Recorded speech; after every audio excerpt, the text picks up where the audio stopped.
This is a great first question. Okay, John. It's like, Perfect. Oh, animators, take note.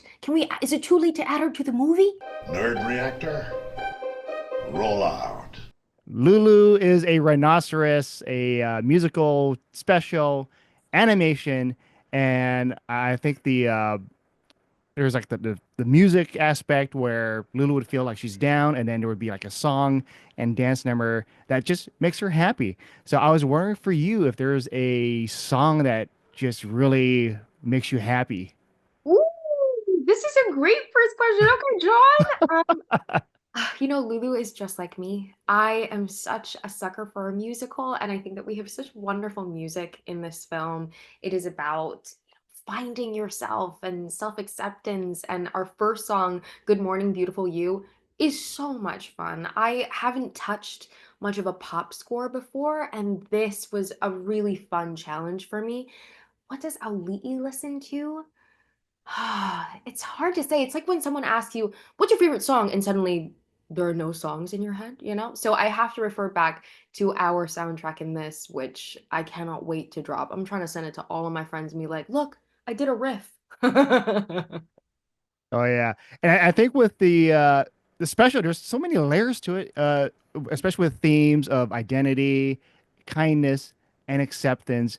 And I feel like this is like a type of project that you're like, yeah, I'm proud to do this. So I was wondering like how much of it like has really resonated with you.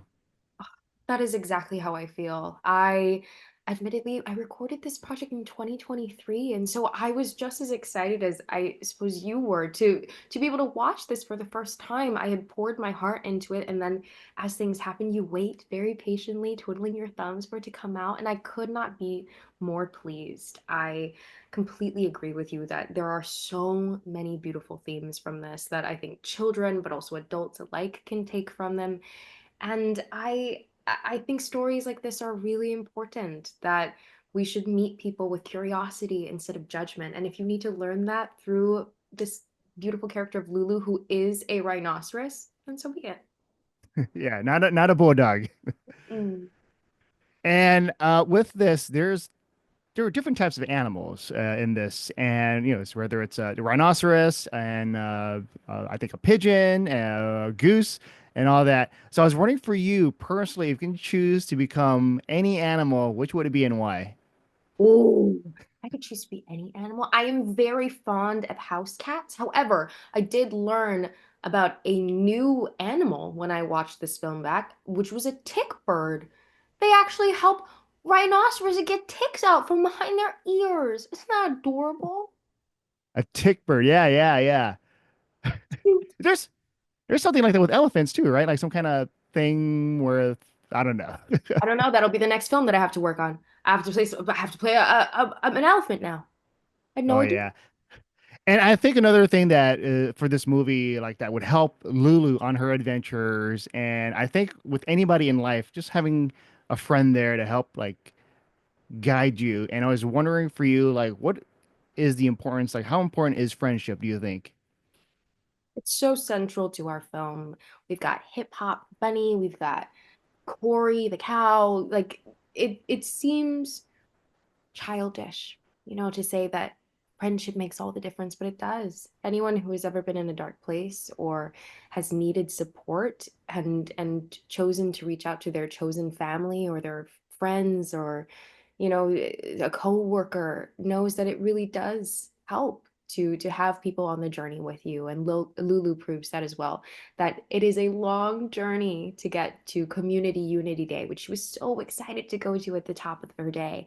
And through outside forces, she begins to wonder if she is who she is, that her identity begins to be questioned. And it's through these friendships that she regains her sense of self. Oh yeah. And I want to ask about like if we can go to the past of Moana Hmm. and just like if you remember that one moment that really stood out for you, like this is why I love being a part of this franchise. Whoa. Goodness. I'm working now on the Olelo Hawaii, or the Hawaiian translation of Moana 2. I graciously and I worked with such an incredible gracious team on the first translation with the University of Hawaii because it's all done separately and away from California and the big Mickey Mouse hat that we usually record our films at. So I recognize the waves that animation makes and their translations as well to have it in our native tongue in Hawaii. That makes like truly an impact. My younger cousins who went to Hapuna Leo or Hawaiian immersion schools use that as part of their curriculum. And that is the power of art that we hopefully will forever be able to see. The projects like Lulu as well are able to reach such a broad audience. Oh yeah. And I think going back to Lulu is a rhinoceros, like it's just there's so much adventure, whether it's through the city or through the nature. And for you, I don't know if you're a type of person that's more a city girl or a nature girl. I love nature and I miss it certainly as I am living now in New York. But there's also something so cool about living in a hub like this. I meet so many great people. I feel it's similar somewhat to Hawaii in that it's a melting pot of different cultures and different immigrants as well. And my family is a family of immigrants, so I find a bit of home wherever I go. Oh yeah. And I think we last talked at the red carpet for Joyride, Yes. and I asked you about like just in terms of the Moana, the live action, how proud you are of just helping pushing a new generation of like Moana, and just like you have no ego about it. It's like I want someone else to just be able to Yeah. have this moment.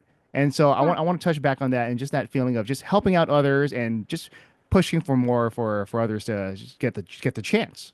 Yeah, absolutely. When I talk so often about um, inclusion and about being a young woman of Polynesian descent and opening the door behind me, putting that in practice is what's most important. I can talk about it in interviews all day, but if I'm not truly happy for Catherine Lagaia and I'm not on set also as a EP being like, I root for you. I want more of this. I work with Hawaii International Film Festival as well, reading scripts, wondering what's the pipeline like to get these incredible stories out from Hawaii and into a broader audience. Like all of these conversations mean something.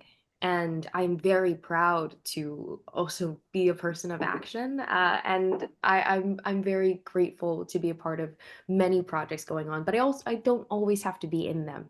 I think that's also important. Sometimes things just need help getting on their feet. And I'm happy to be almost like a, little fairy godmother being like, I see you. I want you to succeed. And however I can help with that.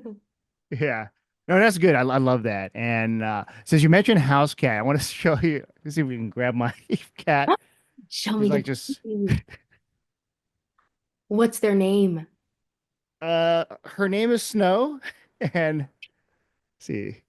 It's like Perfect. Oh, animators, take note. Is it too late to add her to the movie? Oh, she's so Yeah, but I think with that, I just want to say thank you for taking the time to do the interview, and I can't wait for everyone to check this out, the TV special, Lulu is a Rhinoceros. And yeah, thank you. Thanks a bunch. Talk to you next time.